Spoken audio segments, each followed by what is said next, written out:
E- tá certo. Bom, e aí eu tive acesso a um material que foi produzido pelo Bonini, que é um professor da Federal de Santa Catarina, e ele problematizava essas noções de é, hipergênero, mídia e suporte, né? E na leitura desse material me pareceu fazer muito sentido, né? Algumas delimitações operacionais que ele colocava lá, né? E aí, numa disciplina, inclusive do próprio Letras, né, que eu estava participando, da Mônica, a gente ficou conversando um pouco sobre isso, até um pouco mais do que o tempo da aula, né? A aula terminou e aí se estendeu, e aí foi que a Mônica me falou: Jorge, eu acho que a sua tese deve ir para esse caminho, né? Já que você está se sentindo inquietado, eu acho que essa é uma discussão também que carece de mais debates, e aí, né, conforme eu ia lendo sobre aquelas noções, eu ia me inquietando mais, e aí foi que desenvolveu esse trabalho, né? Bom, para quem entrou na sala agora há pouco tempo, eu estou aqui pelo celular porque meu computador deu um problema. Por incrível que pareça, hoje, tipo assim, 2 horas aqui atrás, ele não ligou mais. E até os slides que eu tinha preparado, não consegui passar para o Drive. Então, vou apresentar pelo celular e a apresentação vai ficar. O Ellison está projetando aí a própria tese, né? Infelizmente, não vou ter como apresentar os slides que eu tinha programado. Mas, enfim, né? A minha apresentação vai girar, então, em torno da pesquisa que eu desenvolvi no doutorado, né? E aí, o contexto dessa pesquisa ele vai girar em torno dessas três noções, né?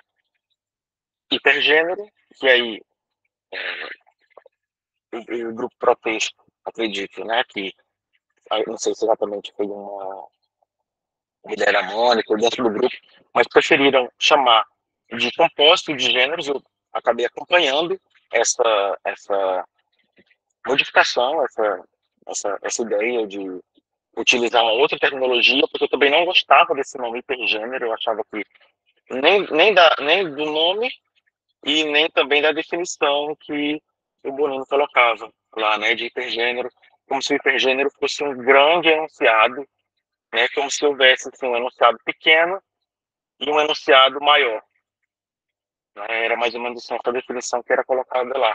E aí, por essa razão, eu já não gostava muito desse nome. E aí, é, eu soube e vi também muitas publicações do grupo Protein chamando de composto de gêneros, decidi adotar esse nome e fazendo referência também para quem teve acesso ao material, né? Fazendo referência também ao grupo e alguns trabalhos que já haviam sido publicados com esse nome, né? Da Mônica, acho que a Marisa, com a Maiara, acho que da Isabel também, né? Já usando esse nome, né? Mas preciso dizer que, diferente do que o Proteste vem desenvolvendo, meu trabalho assim, foi realizado de uma maneira assim, um pouco mais independente a, a, a perspectiva de pavô, né? Ela não aparece muito no meu trabalho, né? Eu prefiro manter o nome composto de gêneros, mas não necessariamente como assim, tributário em alguma medida a teoria de pavô, embora eu saiba que esse nome não vem exatamente da mesma noção de composto que a Pavô coloca, né? E o Emerson está aí na parte da fundamentação teórica, e se você puder colocar, acho que é no capítulo 2.2, na seção 2.2, né, é onde foi a parte que eu sugeri para a leitura, né? Quando a Maiara e a Marisa me perguntaram, eu sugeri as seções 2.2 e a 4, que é a de análise, né? E aí, assim, enquanto ele vai localizando, eu vou contextualizar também, então, um pouco do título, né? O título da tese fala em mídia, suporte composto de gêneros por uma análise crítica de blogs, né? E aí, isso algumas pessoas acabaram perguntando assim, por que crítica e por que blog? Né? O crítica, ele vem das teorias críticas do discurso, da teoria social crítica, que é uma perspectiva que busca investigar né, problemas sociais de linguagem, através de teorias mais voltadas justamente à linguagem, ao discurso, ao texto, ao gênero, mas que se associam a uma problemática social. Então, crítica, ele é tributário dessa perspectiva, desse posicionamento teórico.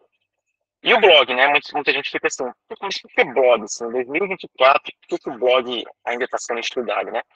E aí, assim, realmente, sim, né? Em 2024, assim, a gente já pensa assim, o blog hoje já virou uma coisa muito mais nichada. Mas o trabalho, ele começou a ser desenvolvido há mais tempo, né? E aí, mais ou menos, acho que a seleção de doutorado que eu fiz foi em 2017. E aí veio a pandemia, né? Com a pandemia, eu tive um prolongamento aí do tempo do doutorado e eu usei, né? Porque, enfim, foi um período muito difícil para todos nós e eu realmente, em alguns momentos, travei e acabei usando o período extra que eu tive direito em decorrência da paralisação das atividades. E aí, também na época em que eu estava começando a desenvolver o projeto, né, como vocês veem aí no título que fala sobre cyberativismo, nessa época, em 2017, por aí, muitos movimentos sociais, né, estavam emergindo um pouco antes e alguns um pouco depois, no mundo inteiro, girando em torno ainda dos blogs. Né? Embora já existisse, logicamente, Facebook, Instagram, mas alguns movimentos como Occupy Wall Street, Primavera Árabe, perdão, né, o próprio Black Lives Matter, num estágio mais inicial, eles começaram a partir de blogs. Então, a ideia era de investigar então, um objeto que pudesse dar conta, né, de analisar essas três noções e com um enfoque direcionado a uma problemática social voltada para o cyberativismo, que era o que me chamava a atenção na época. Né? No final das contas, era uma questão, uma questão também de interesse pessoal e de interesse também que eu comecei a identificar no estado da arte. Por quê? Porque o que eu acabei notando, e acredito que o próprio grupo de protesto também tem essa constatação, é que durante muito tempo os estudos sobre gêneros, né, e aí textual específico, depende da nomenclatura, mas na tese eu preferi chamar só gêneros, né, ele gira muito em torno da análise do gênero de maneira individual. Né? Então, assim, teve uma grande proeminência de pesquisa sobre aquela perspectiva da organização retórica, inclusive na minha dissertação eu trabalhei com isso, organização retórica, composição, ensino de gêneros, mas aí como é que se dá é,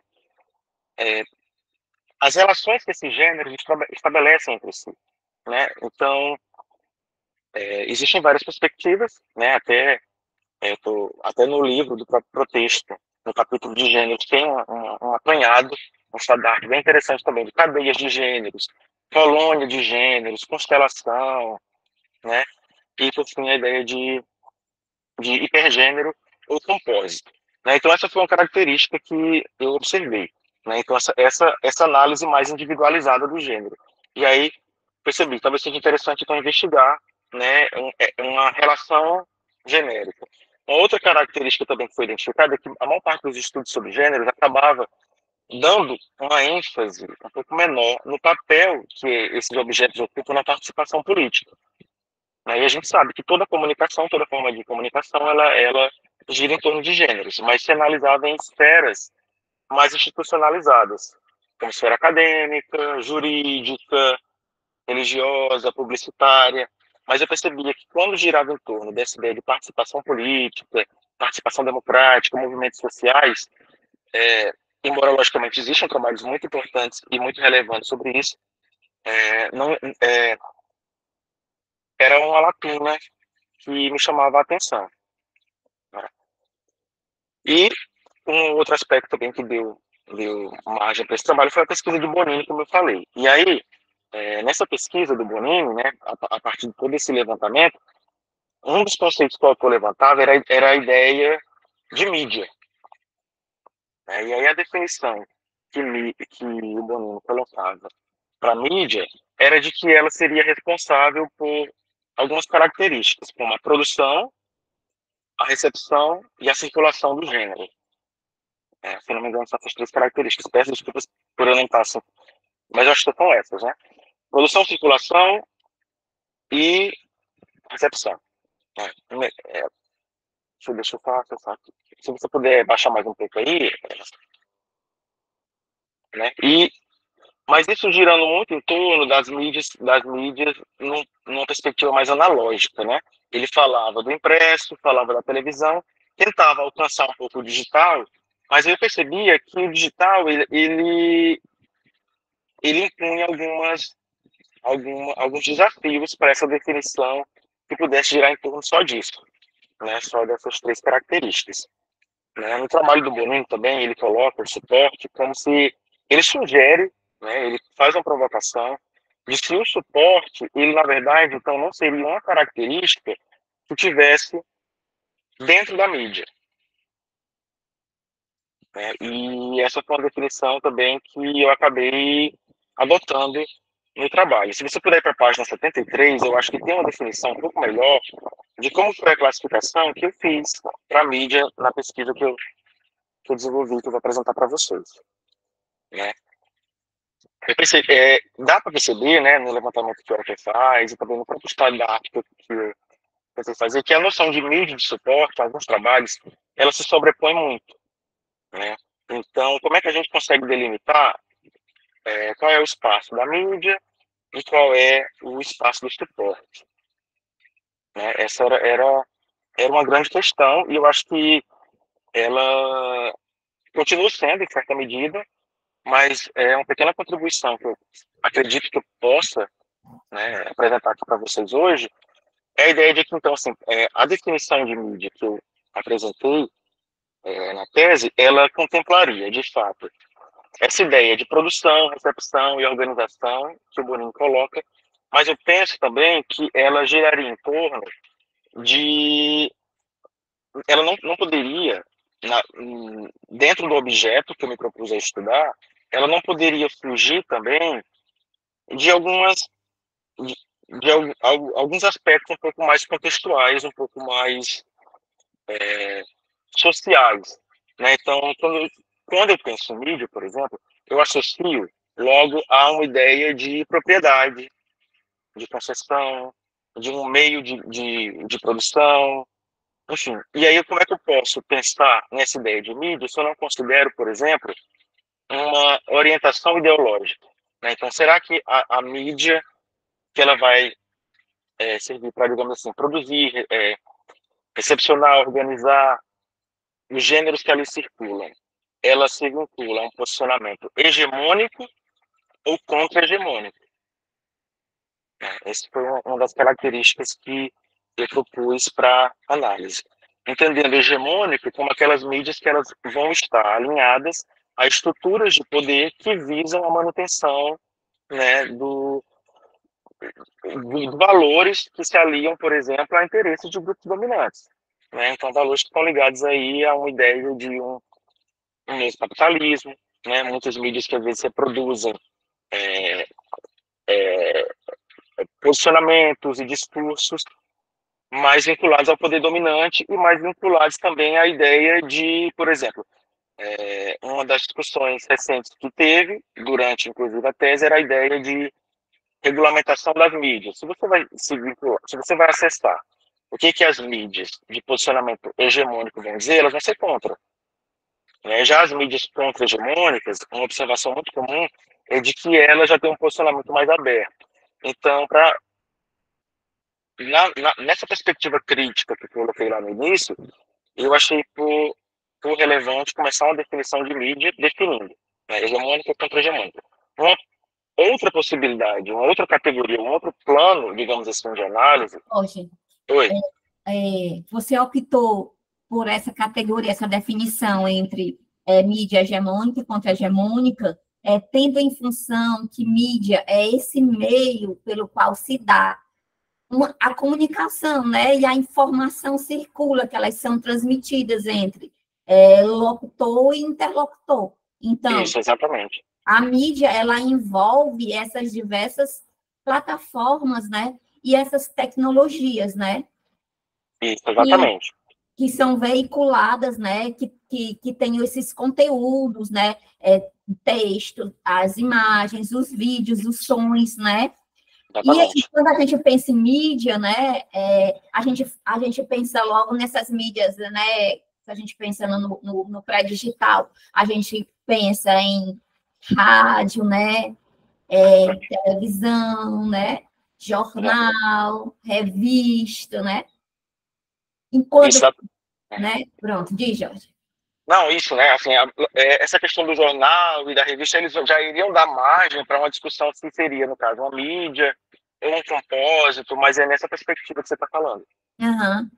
E aí a gente tem também essa mídia digital, né, que a gente trabalha muito hoje, que é a internet, as redes sociais, né, os aplicativos, né, tudo isso, né, é mídia, né?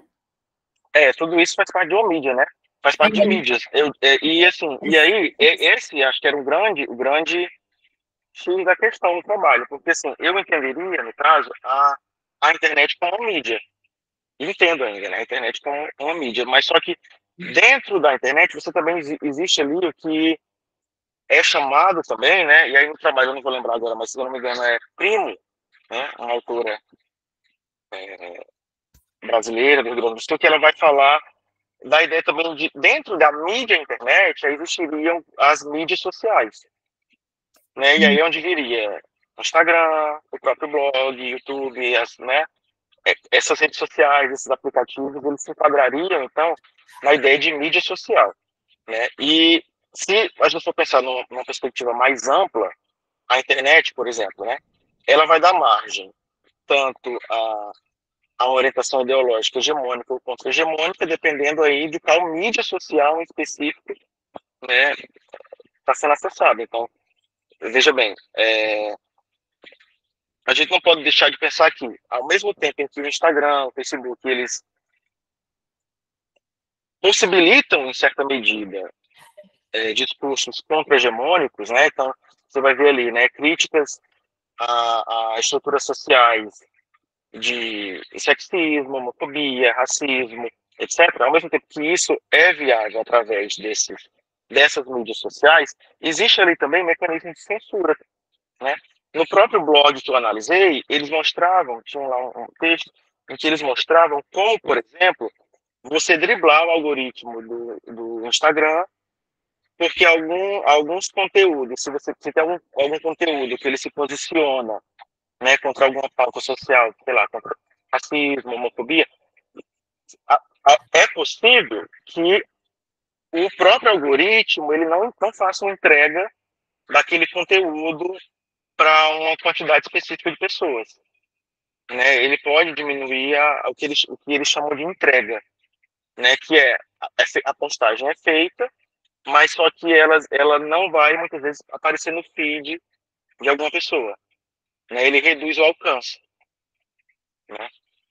Então, em que medida, né, o Instagram, o Facebook, o YouTube, eles realmente dão margem para a produção e para essa ideia de democratização do conhecimento, do que é vinculado, já que tudo gira em torno desse algoritmo, né?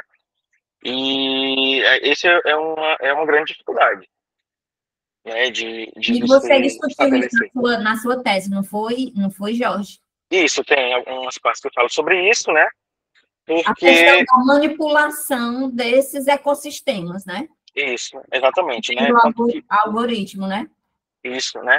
E tem, assim, até um exemplo que eu analiso, quando você analisar mais especificamente a parte do compósito, né, tem até um texto que é divulgado, né, no blog que eu analisei, que ele mostra como driblar, tentar driblar esses algoritmos aí das redes sociais, porque se cria uma ilusão, né, o Instagram, o Facebook, o TikTok, eles criam uma grande ilusão de que houve uma democratização das mídias, da internet, da liberdade de expressão, mas, assim, não é da maneira como se pensa, né? Bom, e essa seria, então, assim, um primeiro plano de análise, né? O da orientação ideológica. E aí, já antecipando, né, aqui um pouco da análise, do que eu coloquei, do que eu identifiquei, do que foi estudado, né? Então, o blog foi um blog de uma instituição que se chama Witness, né? Ela é uma instituição internacional, e nesse material, né, foi feita uma análise a partir de algumas categorias que eu elenquei com base em um autor que estuda sobre mídia, que é o Thompson. elencando alguns posicionamentos que vão permitir você classificar se ela é uma mídia hegemônica ou contra-hegemônica, né? O autor, como eu falei, é o Thompson, e ele é muito estudado também na análise de discurso crítico, né? E dentre essas categorias, né, ele vai falar sobre a própria questão do posicionamento ideológico, do público que vai ser alcançado, o ponto de vista econômico, que está ali girando em torno, modo de produção, enfim, né? E a partir dessa análise, permite a definição, a classificação dessa mídia como uma mídia contra-hegemônica. Um segundo plano de análise seria do que eu coloquei como o nível midiático, né? Como assim, nível midiático? Esse não é um termo que eu criei exatamente, ele é baseado também em, no autor, na autora, na verdade, e ela já chamava de nível midiático porque tem que manter. E é dada uma classificação de que essas mídias, aí falando aqui especificamente de mídias sociais, por exemplo, né? Então, Facebook, Instagram, blogs, YouTube, etc., elas, ou na verdade qualquer mídia que seja, né? Ela pode ser classificada como uma mídia de massa, que é aquela mídia que almeja atingir o maior público possível, né? Que visa, digamos assim, né? Quase que um auditório universal. Ela quer falar para todos os públicos e todas as tribos, etc., né? Já a mídia de nicho, por outro lado, ela é uma mídia que ela visa alcançar um público mais específico. Não significa, né, logicamente, o fato dela ser uma mídia de nicho não significa que ela seja necessariamente, digamos assim, contra-hegemônica. Né? Às vezes pode ser uma mídia de nicho que ela é voltada para o público feminino, mas ali, justamente pelo fato de que quem consome aquele material, quem consome aquela página, aquele site, aquela revista, o que quer que seja, pode estar atrelado ali também a interesses, digamos assim, comerciais, né, de vender produtos cujo público-alvo pode ser uma mulher, né, as mulheres, no caso, ou qualquer outra razão de interesse aí mais econômico, ideológico, né? Nem toda mídia de nicho necessariamente vai ser uma mídia contra-hegemônica. E aí vem a ideia também de uma micromídia. A micromídia já tem mais a ver com o que seria um modo de produção dessas mídias.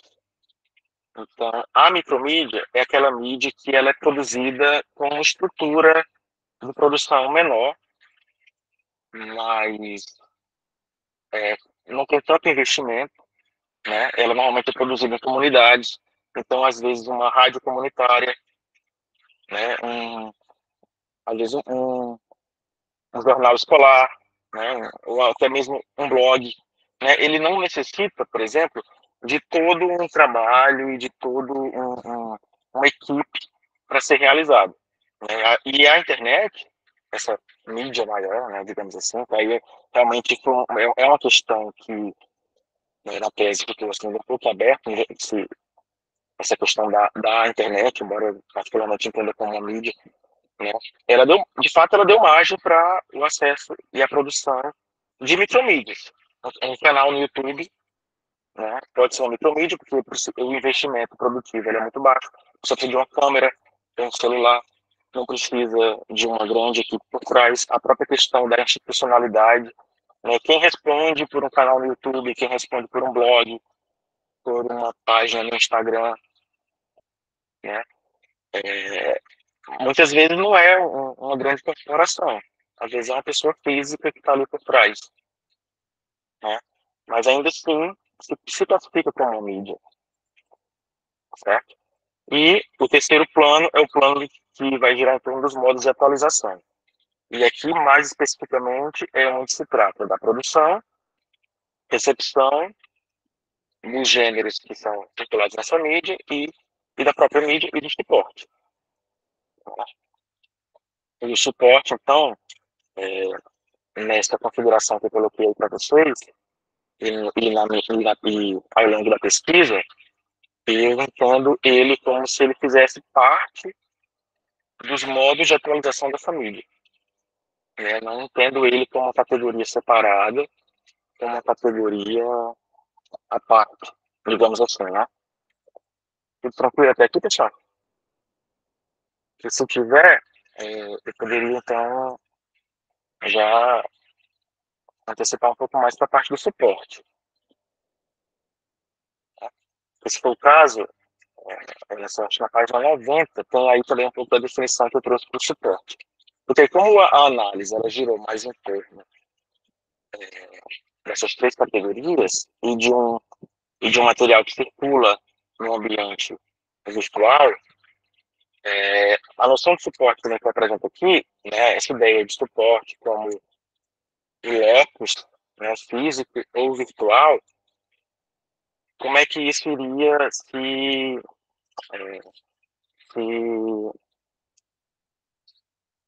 eu fico tentando ler as coisas que estão aparecendo no chat. Mas como é que essa noção ela vai conseguir se associar a essa noção de mídia? Eu acabei por entender, com base também em alguns trabalhos que eu li, que os gêneros que se atualizam, ou composto de gêneros que se atualizam em mídias digitais, né, não necessariamente vão ter como suporte a ideia da tela, né, essa proposição de tela que muitos autores colocam.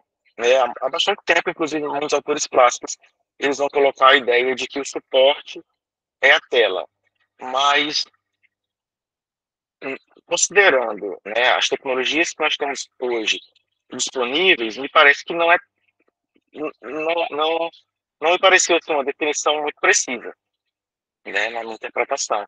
Porque, veja bem, se a gente está aqui acessando, né, um mesmo aplicativo, que é o Google Meet, mas alguns estão usando o computador, outros estão usando o celular, outros estão usando o tablet. E a interface desse aplicativo, ela vai ser diferente, né, em cada aplicativo, em cada dispositivo que você usa.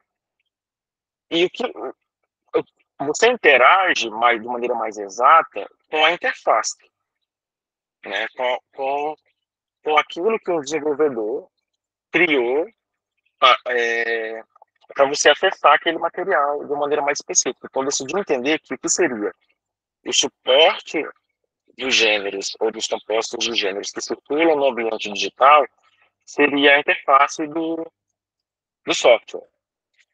O que eu acabei assim, é,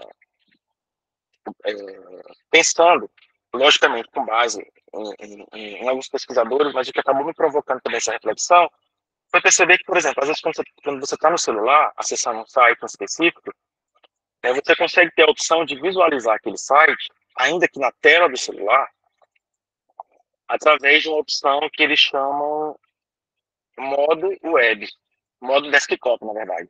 Modo desktop. Então você está acessando, sei lá, o site do UOL ou de alguma página que quer que seja, né, da UFC, e você consegue acessar ali, e aí tem uma opção que você coloca, modo desktop. E aí, mesmo na tela do celular, você consegue ver ele com toda a interface e toda a configuração do que seria uma tela de um computador, mas você está usando a do celular. Então, como é que eu posso dizer que é somente a tela se eu estou interagindo de maneira mais específica e de maneira mais direta com essa interface que esse aplicativo sugere? Ou então, então assim, de maneira semelhante.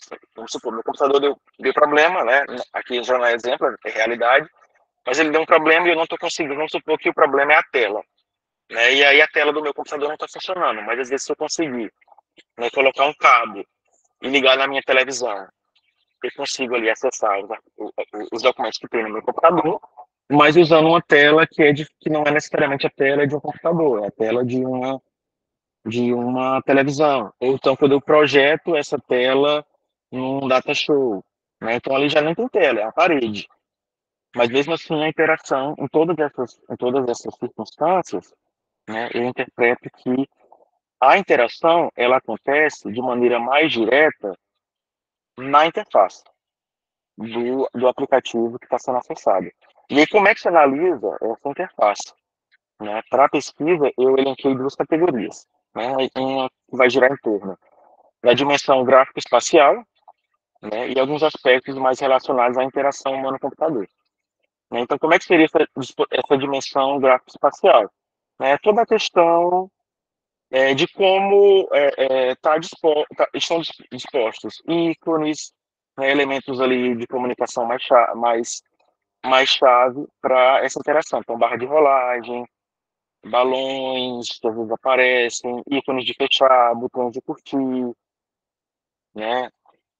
Todas essas opções que as interfaces normalmente oferecem e que são elas que vão possibilitar a interação com os gêneros, né? E aí, dentro da interação humano-computador, pensando também que dentro dessa interface, os desenvolvedores, eles também colocam ali marcas da autoridade deles, né? Então, às vezes, quando você vai estar aqui acessando um documento, e está fazendo um documento e, sem querer, fecha a página. E aí o Word vai colocar assim, você esqueceu de salvar. Né? Você vai fechar sem salvar, alguma coisa desse tipo, né? Então, essas marcas de autoridade também fazem parte da interface, e aí o suporte foi analisado nesse ponto de vista, né, de entender ele como uma interface, entender e analisar em duas categorias, dimensão gráfica espacial e interação humano-computador.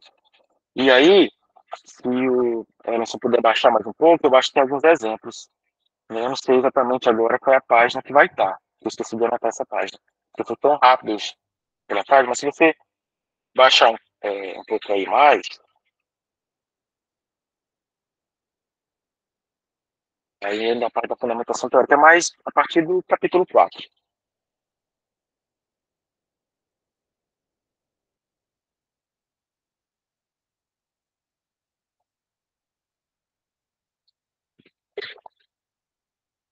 Pode ir bem mais para frente, que aí a metodologia ainda, a partir do capítulo 4, aí vai ter uma definição, aí vai ter o início da análise, vai ter essa discussão da mídia, né, e aí mais na frente pode passar mais um pouco. Aquelas três categorias que eu apresentei, e uma divisãozinha mais específica para falar do suporte. Pode passar mais.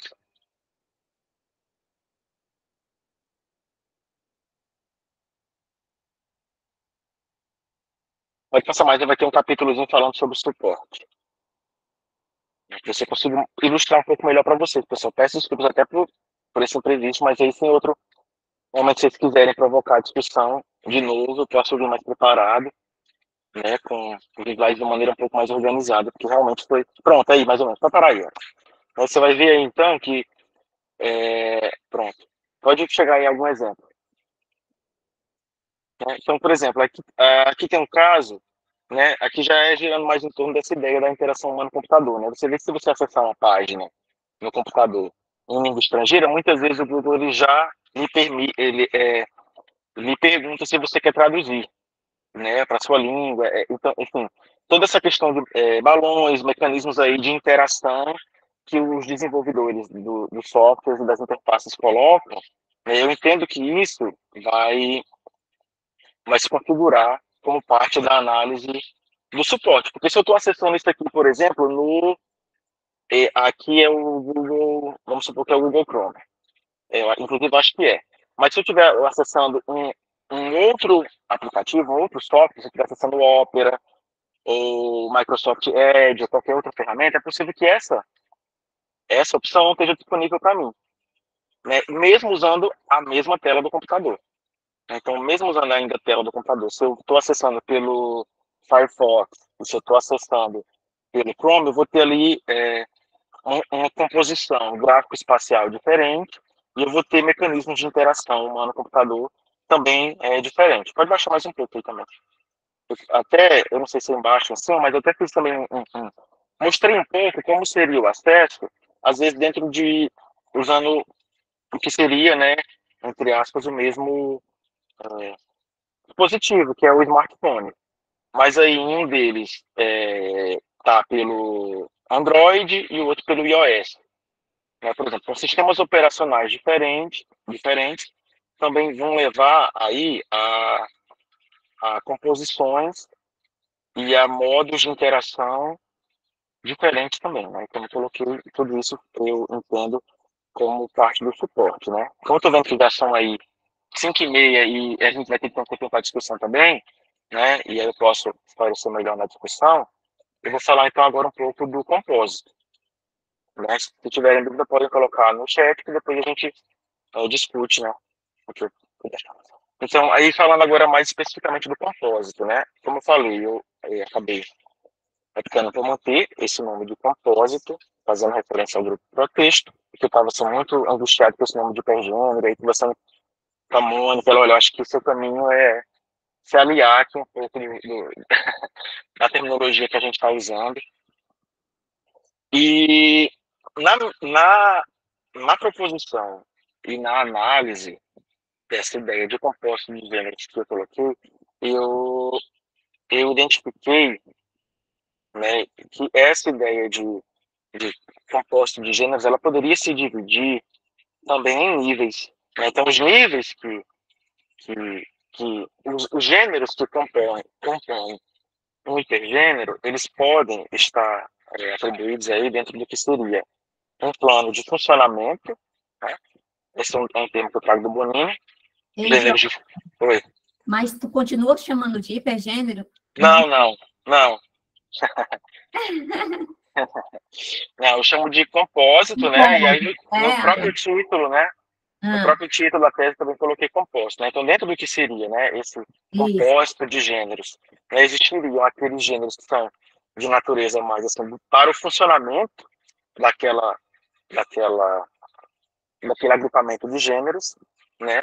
Teria um nível também que giraria mais em torno da autonomia. Está até na página 156, né? Se você puder ir para lá, né? 156, né? Jorge, a Lena já está dizendo aqui, ela coloca uma coisa para você explicar, por que é que você deixou de lado esse termo hipergênero, né? Que vem lá desde Sim. Bonini e tudo, porque ela vai ter que sair agora, Pronto. vai dar aula, se tu pudesse falar, né? Posso sim. Não, Tá? porque por que que a gente passou a chamar de compósito de gênero e não mais de hipergênero? Pronto, né? Essa noção de hipergênero, da maneira como ela é colocada pelo Bonini, eu me sentia muito incomodado com esse nome, com essa terminologia. Não era assim, apenas por uma questão assim, taxonômica, né, digamos. Mas é porque, primeiro, que já existia uma noção de hipergênero, que ela era defendida por Menguenot, né, que não tem nada a ver com a definição de Bonini, né, e que ele mantém também até hoje. Não que a gente deva simplesmente, sim, né, se calar, porque né? Mas eu acho que existe, acabaria gerando uma competição teórica, digamos assim. Então, hipergênero. E o que seria esse hipergênero? Uma definição, para quem estuda gêneros, né? A definição de Menguinot ou a definição de Bonini? Né? Já geraria uma inconsistência nessa parte.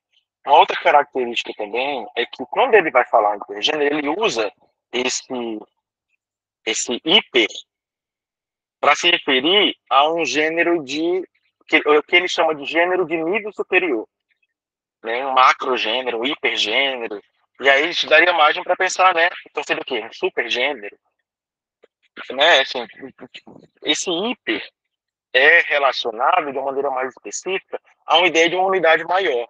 Mas como é que a gente pode medir o que é um gênero menor, o que é um gênero maior, se a nossa definição de gênero não é necessariamente em relação a esse quantitativo, né? Mas sim como uma, né, uma unidade da comunicação, da interação relativamente estável, toda aquela definição que a gente entende aí, né, tanto bakhtiniana quanto retórica, né, ela acaba sendo um pouco,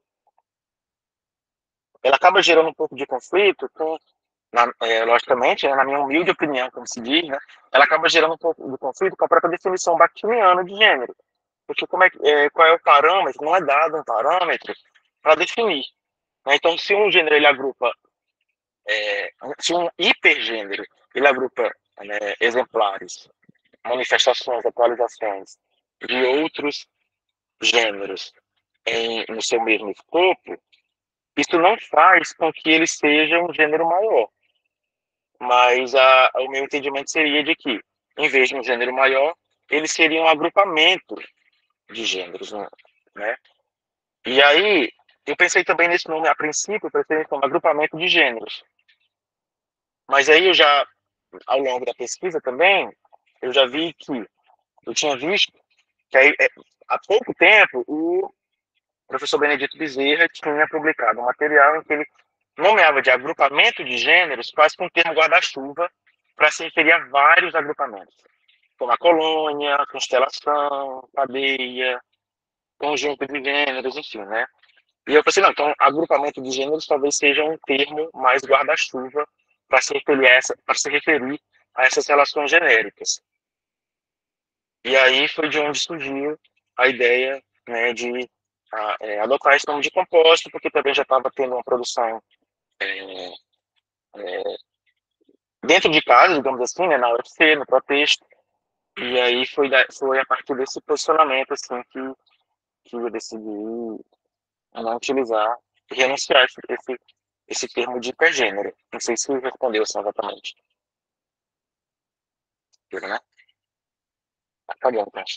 Tá ótimo. Porque, inclusive, a Mônica, sempre quando falava nesse compósito de gênero, ela queria sempre chamar a atenção para a relacionalidade entre esses gêneros. Esses gêneros estavam ali compondo uma coisa maior, mas eles, de alguma forma, se relacionavam entre si. Não estavam ali postos, né, de forma independente, mas sim relacionados uns com os outros.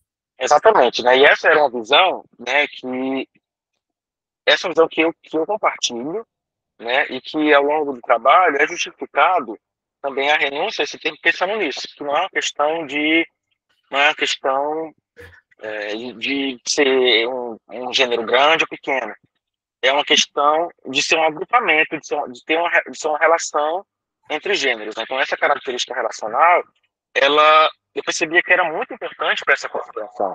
Né? E é por isso que a partir enfim, da abstração que eu coloquei e da análise, eu cheguei a Uhum. a esse quadro, né? A partir da análise do blog, é, é, eu propus esse quadro que seria mais ou menos assim: em quais planos, como é que se dispõe os gêneros que se agrupam, que se relacionam dentro do que seria esse composto de gêneros analisado.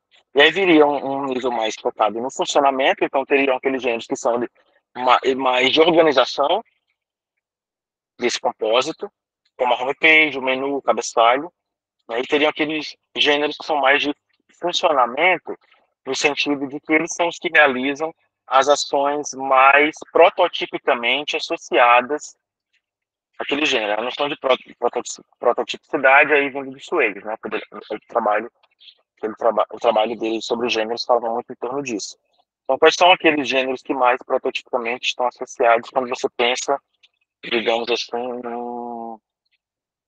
num blog que vai atuar no cyberativismo, focado especificamente na pauta dos direitos humanos. Né? Então, tem alguns gêneros que eles aparecem com a maior frequência, que são mais essenciais, que seria a própria postagem, né? Aí, eu proponho que a postagem de um blog é um gênero, né? O tutorial, o comentário, né? Eles são gêneros que eu entendo como de funcionamento. E aí teria um plano também da autonomia, né? Então tem gêneros que eles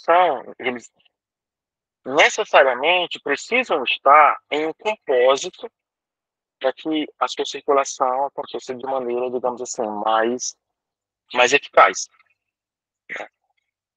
Lembrando que cada plano desse, ele não é excludente em relação ao outro, são só níveis, digamos assim, de entendimento diferentes. Então, se você for pensar uma coletânea, né, um livro que tem vários capítulos ali escritos cada qual por um autor diferente. Mas se você entender isso como um compósito, né, eu já iria dizer que o que eu entenderia como um gênero indissociável seria um sumário. Por exemplo, como é que para você para elaborar um sumário é preciso que tenha ali ele esteja vinculado necessariamente a um propósito, que no caso seria a coletânea, mas no caso do blog viria a homepage, o menu, o cabeçalho, o comentário. Eles são gêneros indissociáveis, por quê? Porque eles precisam necessariamente estarem, não sei se necessariamente, né, mas digamos assim, preferencialmente, porque eu não posso generalizar tudo, porque aqui foi feito um recorte, né, só do meu material de análise. Eu não sei se em outra, né, mas pelo menos dentro desse material que foi analisado, né, eles necessariamente precisariam estar vinculados a um compósito. Né? O Então, comentário online ele não surge assim do nada. então, Jorge, eles teriam que ter uma independência, né? E no Eles têm caso, menos, no caso, não né? tem, né? Por exemplo, um comentário não tem uma independência. Isso. Exatamente, né? Então, ele está vinculado, ligado, né, a um outro texto, Exato, um isso. outro gênero. Exatamente, né? No caso do comentário, e aí se for para o impresso, né, eu penso isso muito no sumário, por exemplo, né? Às vezes, prefácio, enfim. E aí, quais seriam os gêneros que são, por exemplo, dissociáveis? Ou seja, eles não precisam necessariamente estarem vinculados a um compósito para que a sua realização social, para que a interação com eles ocorra.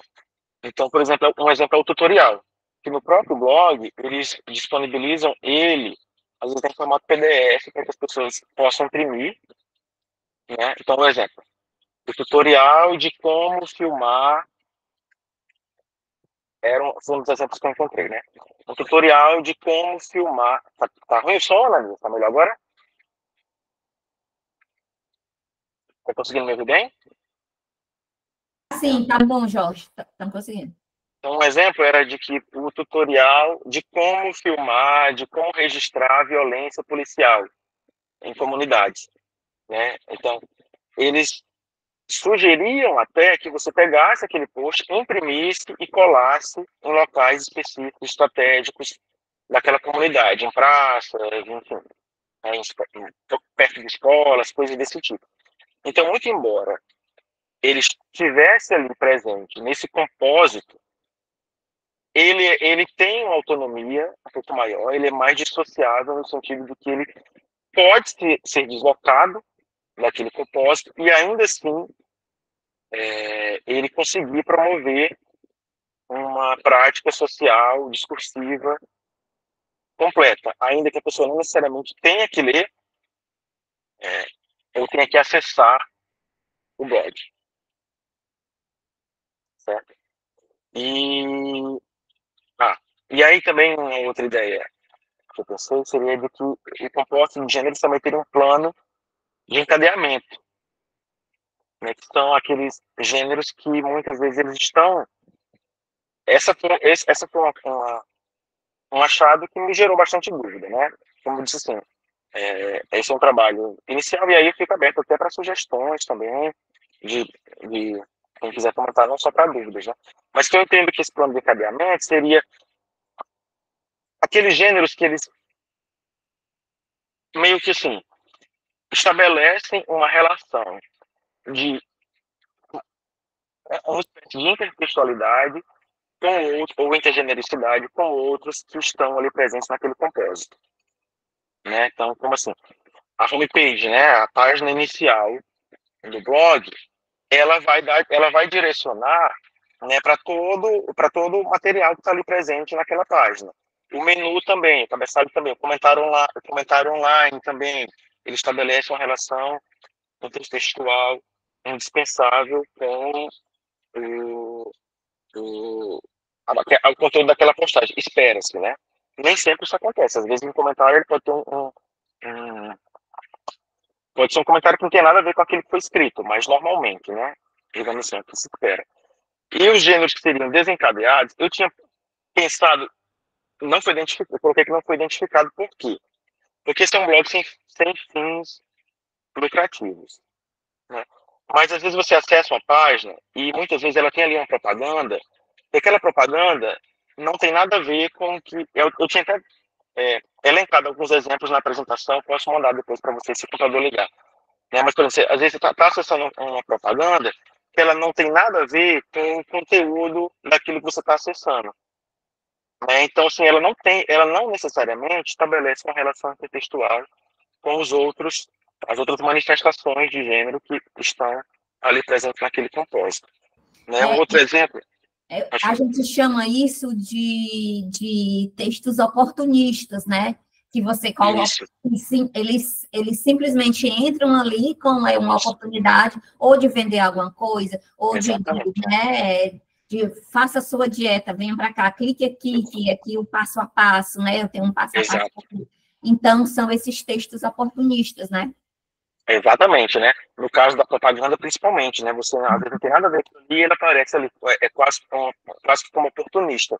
Mas às vezes ele pode vir também, né? Vamos pensar aqui no jornal, por exemplo, né? Eu entendo que se você pensar no horóscopo, que muitos jornais têm ou tinham, né? Porque eu não sei nem como é que é hoje em dia. Eu entendo que ele também não tem necessariamente uma relação de encadeamento intertextual com outros elementos ali daquele compósito, com outros gêneros que fazem parte daquele compósito, mas ainda assim ele está lá.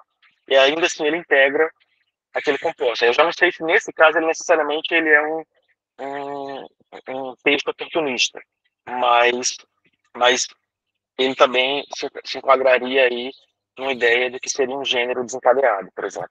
Mas no jornal, por exemplo, tem uma seção, quando a gente pega o jornal, né? O jornal impresso, por exemplo, né? Pega o jornal impresso, a gente sabe que dentro desse jornal impresso tem uma seção chamada horóscopo. Isso. Também tem uma outra seção, que eu não sei, eu nunca mais peguei no jornal, né? Impresso. Tem outra seção chamada Palavras Cruzadas, que tinha umas Isso. palavras cruzadas que também você poderia fazer. Eu sei disso Isso. porque meu pai pegava o jornal, lia as notícias de política e depois ele fazia a cruzadinha que estava lá nesse jornal. Isso. Então, isso você chama de oportunista? Não, não, eu não acho que nesse caso é oportunista, mas eu acho que eles podem ou não, né? Teria que aí, assim, dentro do corpus que foi analisado, eu não consegui identificar. Mas eu imagino que eles podem ser desencadeados ou não desencadeados, não necessariamente oportunistas. Né? Porque o horóscopo, por exemplo, dificilmente. Aí aqui eu tô só falando assim, no campo das ideias, eu realmente nunca analisei, teria que ver. Né? Mas esse é até um dos desdobramentos que o trabalho pode gerar. Mas eu entendo, por exemplo, no caso de um horóscopo, por exemplo, ele não necessariamente, muito embora ele esteja ali naquele compósito de gêneros do jornal, ele não necessariamente tem uma relação de intertextualidade ou temática com outras manifestações, com outras atualizações de gêneros que aparecem ali no jornal. Como a notícia, a reportagem, entrevista, não necessariamente o horóscopo ele tem uma relação ali com aquilo, mas ainda assim ele está lá, porque se convencionou a estar lá, então eu entendo que ele é desencadeado, mas aí realmente eu teria que, né, eu ou alguém que esteja aqui, né, que queira investigar, eu acho que teria que ver isso melhor. Mas eu acho que nem sempre o desencadeado vai ser oportunista, mas eu acho que os gêneros oportunistas normalmente são desencadeados. Por isso que você separou, Jorge, só para a gente entender, Hum? nesses 3 planos, não foi? O plano Isso, funcional, o plano de autonomia, né? E o isso, plano do encadeamento. Não é isso? Você isso, separou esse compósito em 3 planos, não foi assim? Você fez isso. esse? Sim, é. Uhum. Aí, nesse caso, do que você falou, desse jornal que tem lá o horóscopo.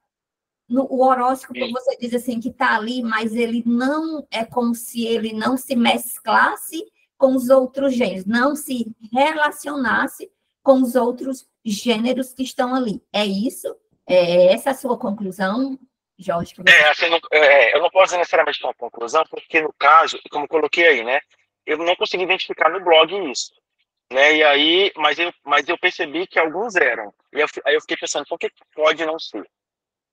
O que pode não ser? Será que todos vão ser necessariamente encadeados, no sentido de que todos eles têm que ter ali algum tipo de relação temática, que ou que integrem, em certa medida, não só o tema, mas as características daquele campo da comunicação humana, daquela esfera social, né? Porque no jornal, assim, muito embora o horóscopo seja uma coisa que você espera encontrar, ele não necessariamente se alinha tematicamente, pelo menos aí, como eu estou dizendo, se eu não estou concluindo, aqui é só mesmo uma provocação, né? O que seria notícia, o que seria reportagem, entrevista, né? Ou até mesmo se for pensar, né, na parte de propaganda, classificados, etc. Né? Mas aí, como eu coloquei, né, eu não identifiquei, até na conclusão eu coloco, né, que esse é uma possibilidade de pesquisa e que precisa, né, ser feita para ver se faz sentido ou se não, porque senão talvez fosse o caso até de desconsiderar essa ideia de um plano de encadeamento, mas como a pesquisa não, o material analisado não deu margem suficiente para isso, né, eu acho que tem também, é, talvez, ver se esse modelo é relevante para outras pesquisas, primeiramente, né, ver se ele pode ser aplicado a outros modelos, outros corpos, né, e identificar se de fato vale a pena a manutenção desse plano.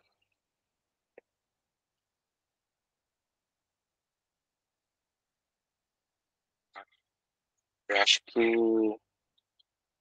que como já são 5h50, e aí eu sei que tem perguntas, tem dúvidas, eu fico sem à vontade também Sim, para Jorge, ler as perguntas. tem aqui algumas observações. A Lena, ela fez uma segunda Eu consigo observação acessar. assim. Ela diz assim, como tu pensas que tudo isso dos compósitos e do cyberativismo se relaciona ao texto? Ela pensou como que o. Eu não encontrei aqui. Como foi a pergunta dela, por favor, só para anotar aqui para eu. Ela disse assim, como tu pensas que tudo isso dos compósitos e do cyberativismo se relaciona ao texto? Em relação ao texto, né? É,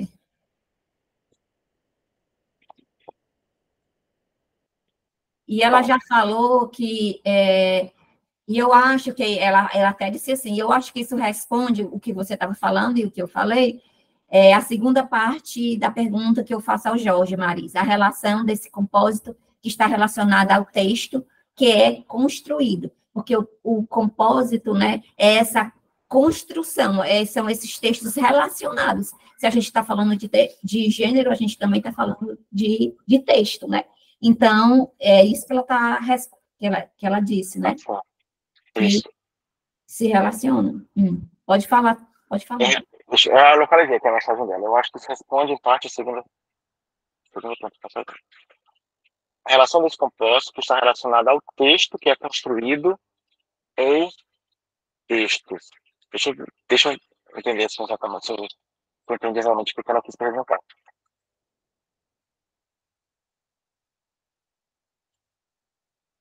Ela perguntou como tudo isso se relaciona ao texto, né? Eu acho que primeiramente, assim, essa ideia do composto, ela vai se relacionar ao texto, a princípio, porque, pelo menos assim, né? A ideia, quando o Bonin coloca como de hipergênero, eu entendo que ela é inconsistente, porque na definição que ele dá para hipergênero, ele classificaria, logicamente na minha interpretação, como se, usando as categorias que Bakhtin coloca para classificar o que seria o enunciado, né? E eu entendo que isso aí é uma interpretação que eu trago assim, um pouco do que eu estudei na UFC, mas eu sei que isso não é um ponto comum, né? Acho que até na minha defesa a Rosângela falou assim também que a gente discordasse um pouco, mas entender enunciado mais, de maneira mais próxima a texto. E eu acho que essa visão que o grupo para texto também tem, pelo menos assim. Né? Então, eu gostava um pouco de compartilhar, e acho que no livro também do protexto, quando vocês citam Bakhtin, né, vocês entendem ali o, ali, quando Mustafa Bakhtin fala que o gênero seria modos relativamente estáveis de textos. Né, e eu compartilho assim, dessa visão. Então, quando primeiro Então, acho que assim, se eu entendi minha pergunta, primeiramente, eu acho que quando o Bonin classifica o hipergênero usando categorias de enunciado, ele automaticamente associa a definição dele com a definição de texto. Então, ele já entenderia o hipergênero, a princípio, como texto e não como gênero. Não sei se está dando um nossa na cabeça, está dando para entender. Né? Eu acho que isso causa uma implicação no sentido de entender que tratar como composto implicaria abrir mão dessa visão que gira mais em torno desse agrupamento de gêneros como texto, pensar como gênero e entender que cada unidade, né, cada gênero que compõe esse composto, ele se manifesta em textos diferentes, e não como um texto só. Então, não é como se o blog fosse um texto só. Não é como se o jornal, que é o objeto que o Bonin estuda, fosse um texto só. Né? Ou a revista, né? Ele analisou muito jornal e revista, tratando como hipergênero e tratando com essa classificação, com essas categorias que eu entendo que se aplicam mais a texto. Então, nessa visão, seria entender jornal, entender revista como um texto. Aí eu acho que não. Eu acho que seria uma relação genérica, e dentro dessa relação genérica tem vários gêneros que se manifestam através de diferentes textos. Eu não sei se é exatamente isso que ela perguntou. Isso mesmo. Porque se a gente for pensar de acordo com a Mônica, com o Cavalcante 2022, o que é que ela vai dizer? Diz assim que não existe texto sem gênero e nem gênero sem texto. Sim. Então, eles estão imbricados os dois, né?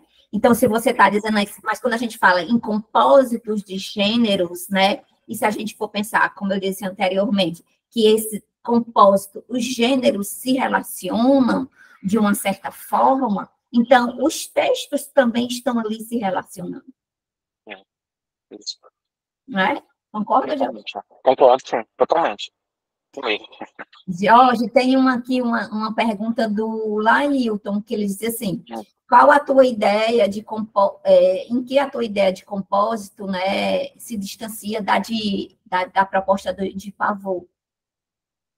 Então, a ideia da Pavot, assim, como eu falei, na minha pesquisa eu não fui muito pelo caminho da Pavot, mas o que eu entendo é que ela não tem assim, uma definição exata do compósito de gêneros. Né? Essa não é uma definição necessariamente colocada, ela vai falar em compósito, não esqueci agora a palavra, porque de fato não foi o norte do meu trabalho. Mas ela, embora ela fale em composto, não é se referindo especificamente a gêneros. Essa noção de composto de gêneros foi uma terminologia que a Mônica adotou. Pode falar, Maia. Não, pode terminar, Jorge. Eu ia falar só um pouco sobre o compósito da Pavot mesmo. Pronto, então assim, não é a ideia de composto de gêneros aqui, muito embora seja um mesmo termo que a Pavot use, né, não é na definição teórica que ela emprega, não. Pode falar, Maia. Pronto, em relação à noção de compósito da Pavot, né, a gente vai ver uma diferenciação mesmo, embora tenha o mesmo termo, né, são abordagens epistemológicas diferentes e conceitos diferentes também, né. Quando você emprega o compósito de gêneros, você vai falar sobre isso que você brilhantemente falou hoje, e a Pavot ela vai aplicar esse compósito, na verdade, a uma questão estrutural, né, e há algo que é pressuposto nos textos nativos digitais, que é essa imbricação, né, entre essa matéria linguageira e essa matéria tecnológica. Então, quando a gente vai ver esse compósito de gêneros, é como se a gente percebesse uma outra noção de compósito mesmo, que não se relaciona ao conceito de compósito, né, da Pavot, que vai realmente ser um pressuposto para os textos nativos digitais, que ela vai dizer que ali a gente vai ter, então, tudo isso que faz parte da linguagem, necessariamente relacionada a várias ferramentas tecnológicas que são utilizadas, né, nas mídias digitais para construir esses textos, né? Isso. Obrigado, Mayara. Né, então, assim, eu no meu trabalho não recorro a Pavot, né, e eu acho que eu acabei no começo, não sei se, eu acho que eu falei muito rápido, mas, assim, teoricamente, né, eu vou me filiar, então, à perspectiva, né, crítica do discurso, mas com uma base de gêneros que ela vai vir do Bakhtin e dos estudos retóricos de gênero, né? Então, assim, no meu trabalho, a Pavlova, assim, ela não aparece. Logicamente, eu, em algum momento, cito ela, assim, né? Meio que como aquele bom senso teórico, mas ela não é assim, uma base teórica fundamental. Eu decidi manter o termo composto de gêneros, como eu falei, por quê?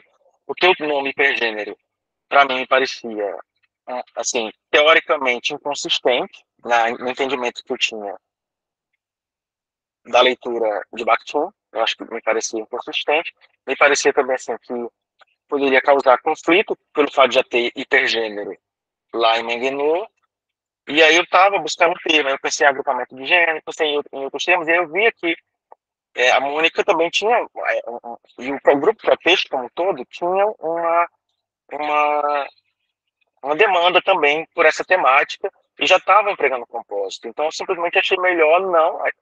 Se eu já estava achando que hipergênero estava dando conflito com o Mengenô, eu ia ainda mais pensar em um outro termo, sabendo que um grupo de pesquisa da instituição que eu faço parte estava empregando, então achei melhor manter. Mas não foi necessariamente por uma associação à teoria da Pavlova, não. Perfeito, Jorge. Muito bom, viu?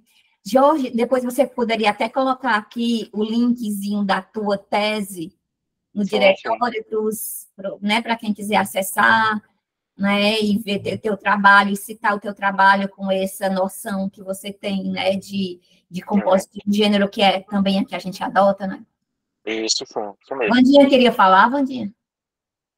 Não, eu só gostaria de parabenizar o Jorge, de dizer, Jorge, que assim a sua fala, o seu trabalho, a sua pesquisa suscita muitas reflexões nossas sobre o próprio conceito de suporte, por exemplo, né? Então, essa discussão de suporte, mídia, até que ponto, então, eles se aproximam, se distanciam, você teve os seus critérios, mas a gente sabe que o suporte, ele tem uma influência grande no modo de constituição do próprio texto, do dizer, né?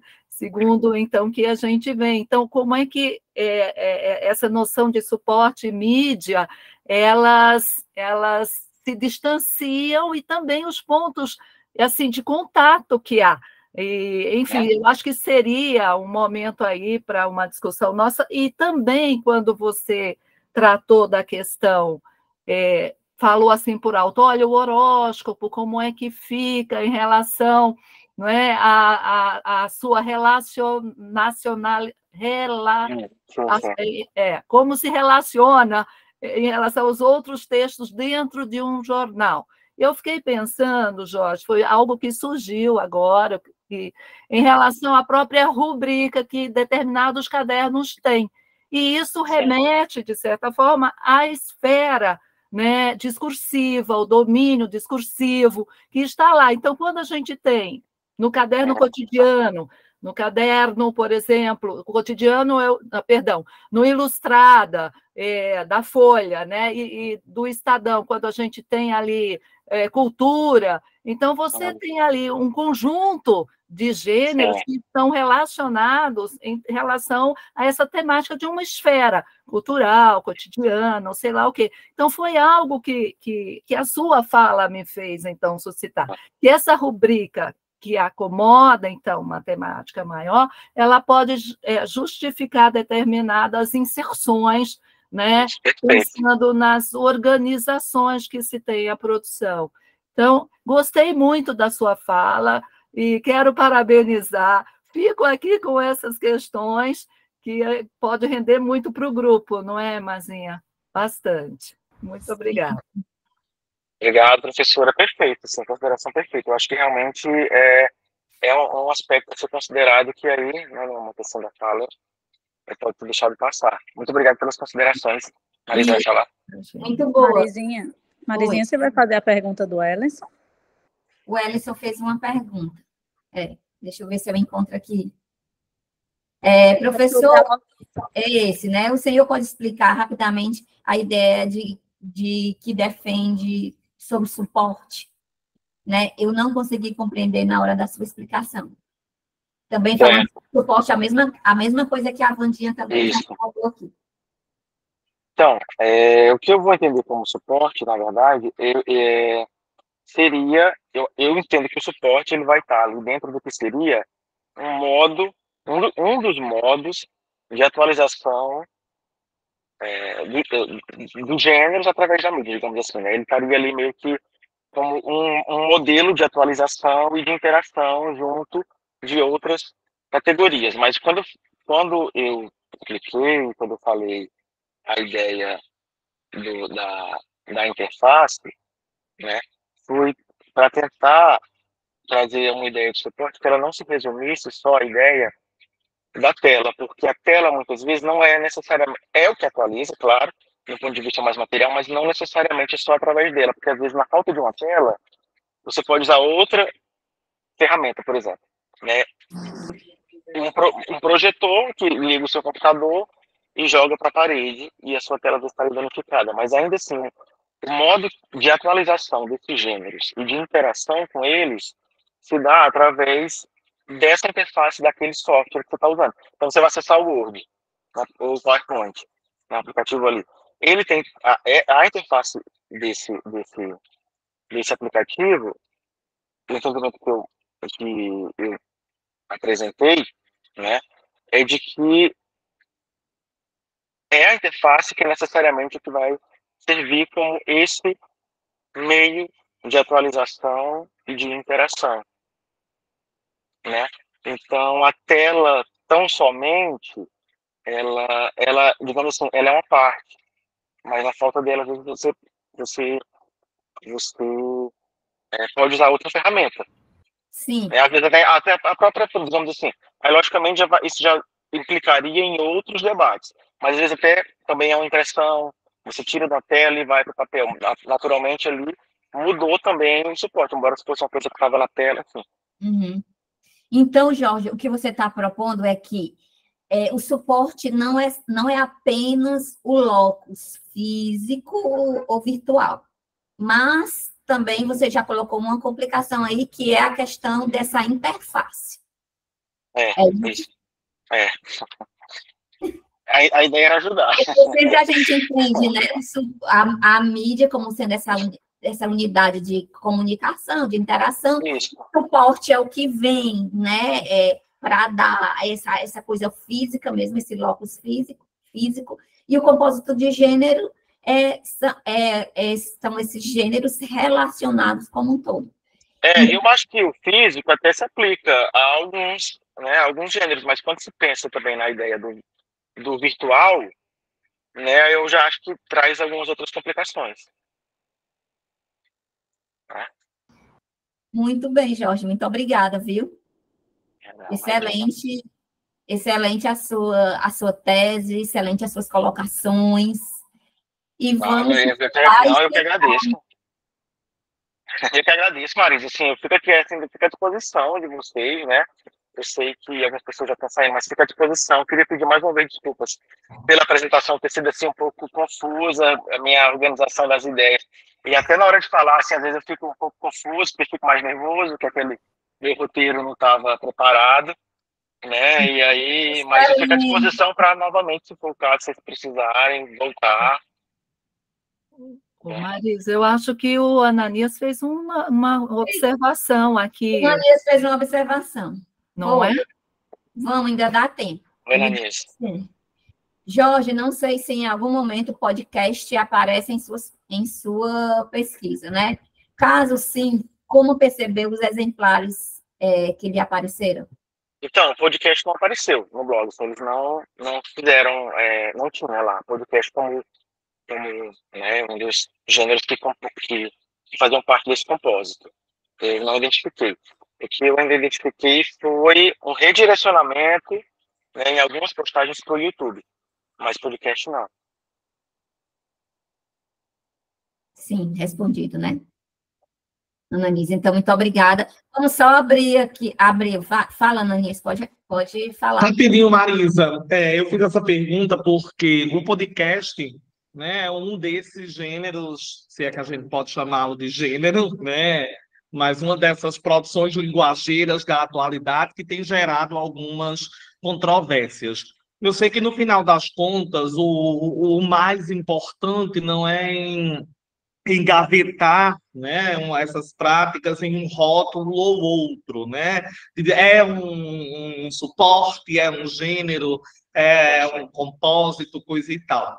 Eu sei que, no fim das contas, esse não é o nosso propósito como usuários da língua e produtores de textos, mas nós, como analistas de textos, né, e linguistas de textos, inevitavelmente a gente se interessa por refletir a respeito dessas questões. Eu tenho uma orientanda que ela está começando a estudar o podcast, e, por sinal, foi por isso que eu fiz essa pergunta, e ela está sofrendo, vou até encaminhar o teu texto para ela, tá, Jorge? Que ela está sofrendo com esse enquadramento do podcast, né?